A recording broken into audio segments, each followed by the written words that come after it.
Élèves de la première année collège, parcours international, ravi de vous revoir une autre fois avec cette leçon qui porte le nom fossiles et fossilisation, toujours dans les phénomènes géologiques externes.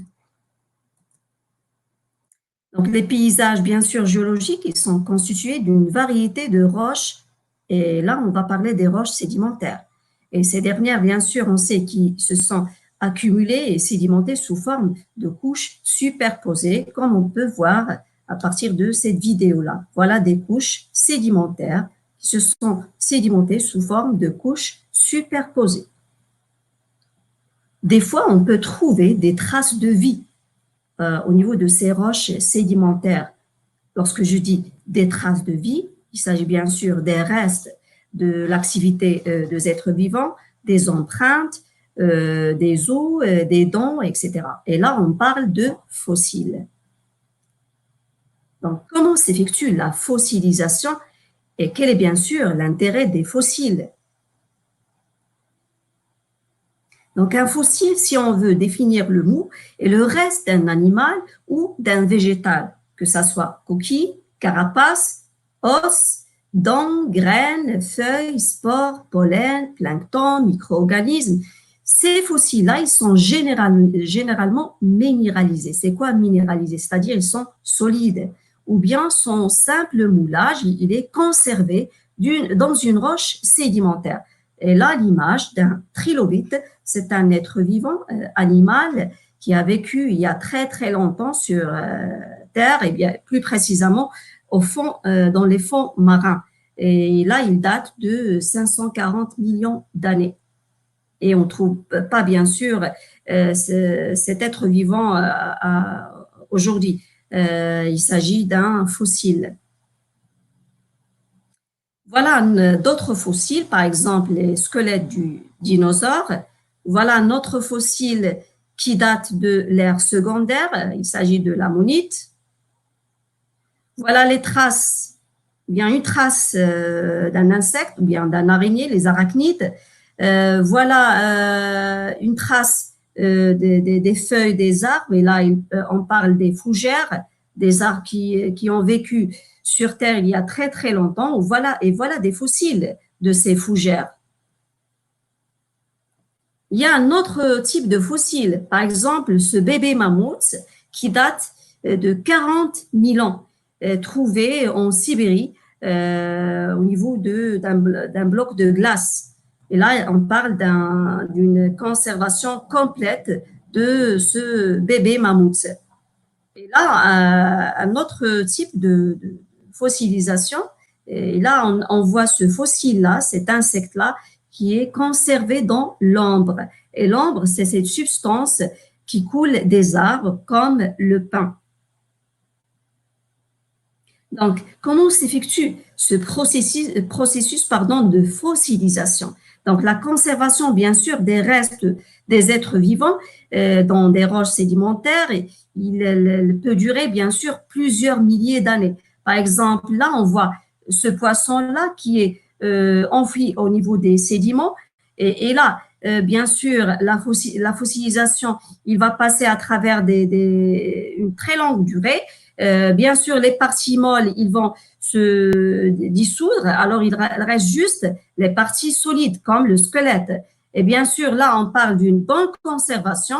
Et après des milliers d'années, les roches qui se trouvent à la surface, ils vont subir le phénomène de l'érosion. Et là, on peut trouver au hasard ces fossiles-là, comme nous montre ici l'image ou bien la vidéo. Voilà ce fossile de ce poisson-là. Voilà un autre exemple d'une bonne fossilisation aussi.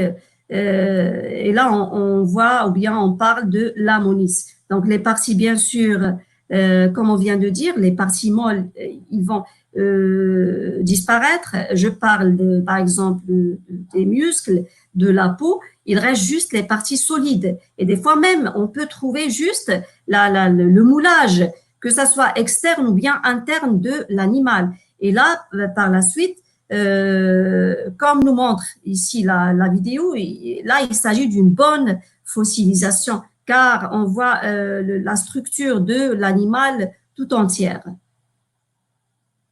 Voilà, il s'agit de l'ammonite. Donc, au cours des temps géologiques, un être vivant, après sa mort, il peut subir le phénomène de la fossilisation. Et bien sûr, directement après la mort de l'animal, il doit être enfoui au niveau des sédiments pour qu'il y ait une bonne fossilisation, comme nous montrent ici les différentes images. Donc, la mort de l'ammonite, après, il est enfoui au niveau des sédiments. Et après, il y a accumulation des sédiments et à partir de quelques milliers d'années, on peut trouver au hasard, par suite de l'érosion, cet animal-là ou bien ce fossile-là de l'ammonite. Et voilà un autre processus, toujours de la fossilisation. Donc, pour qu'il y ait une bonne fossilisation, donc une fois il y a la mort de l'animal, le cadavre, il va directement, il va s'enfoncer au niveau des sédiments. Il y a des sédiments qui vont s'accumuler et qui vont se sédimenter en dessus de l'animal. Et là, les parties molles, ils vont se disparaître. Il reste juste le squelette. Et là, je parle des parties solides. Après, il y a un entassement et accumulation de plusieurs couches de sédiments. Et au cours des temps géologiques et suite aux phénomènes géologiques externes, et je parle de l'érosion et aussi du transport, on peut par hasard trouver ce fossile-là de cet animal, comme nous montrent ici les images. Et là, il s'agit des fossiles, bien du fossile de dinosaures. Et bien sûr, les dinosaures, ils datent il y a 245 millions d'années jusqu'à 65 millions d'années. Et voilà une bonne fossilisation en direct. On voit l'animal, après sa mort, il va subir un enfouissement au niveau des sédiments. Donc voilà l'accumulation de ces sédiments. Plusieurs couches qui vont s'accumuler en dessus de l'animal, du cadavre. Donc, juste les parties osseuses qui vont rester. Des fois, il y a une minéralisation de ces parties-là. Il reste juste le moulage, que ce soit interne ou bien externe de l'animal. Et après des milliers d'années, et après les phénomènes géologiques externes, je parle de l'érosion, on peut trouver au hasard ce fossile-là de cet animal. Donc, on a parlé des fossiles et aussi de fossilisation. Et il faut savoir ici qu'il y a deux types de fossiles. Il y a un fossile stratigraphique, il est caractérisé d'une époque qui est géologique qui est délimitée dans le temps. Par exemple, là, l'ammonite, elle est caractéristique de l'ère secondaire entre 245 millions d'années et 65 millions d'années. Le trilobite, elle est caractéristique de l'ère primaire entre 540 millions d'années et 245 millions d'années. Et une fois on trouve par exemple des couches sédimentaires qui renferment l'ammonite, on va directement conclure qu'il s'agit des sédiments qui datent de l'ère secondaire. Et si on voit par exemple des couches sédimentaires qui renferment le trilobite, on va conclure directement qu'il s'agit de sédiments qui datent de l'ère primaire. Car il s'agit bien sûr de bons fossiles stratigraphiques. Il y a aussi l'autre type de fossiles. On parle de fossiles de faciès. Et le plus souvent, il a une grande durée de vie. Et il caractérise plus précisément des zones géographiques bien déterminées. Et bien sûr, il apporte des renseignements, bien des bons renseignements sur le milieu de vie. Par exemple, on va prendre cet exemple-là. Il s'agit d'une roche, le grès calcaire, comportant aussi des graviers, mais surtout, on a trouvé des fragments des coquilles de ce mollusque bivalve et gastéropode. Et ces mollusques, ils sont spécifiques des fonds marins, c'est-à-dire cette région-là, autrefois, il y a très très longtemps, elle est bien sûr submergée par, cette région elle se trouve dans un fond marin, d'accord? Donc, ces fossiles de faciès, ils nous donnent une idée, bien une très bonne idée sur le milieu de vie et sur, bien sûr, le milieu de sédimentation. Donc, quel est l'intérêt de ces fossiles? Et on vient de voir ça et on vient de dire ça. Il nous donne une très bonne idée, que ce soit sur le milieu de vie et aussi sur la date des roches et des sédiments.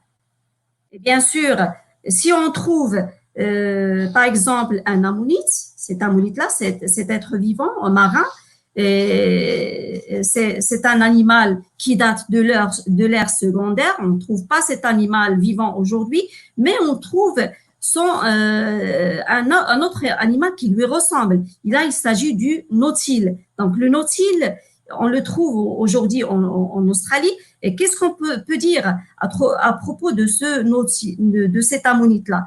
Même, il a le même aspect, c'est-à-dire il se ressemble. Il y a une ressemblance entre l'ammonite et le nautile. Et qu'est-ce qu'on peut conclure par la suite? Donc, les fossiles, vont nous aider à reconstituer les paysages anciens. Et donc, un fossile qui ressemble à un être vivant actuel, il a le même mode de vie que celui-ci. Et là, on parle du principe de l'actualisme. Donc voilà pour cette séance et merci, à la prochaine.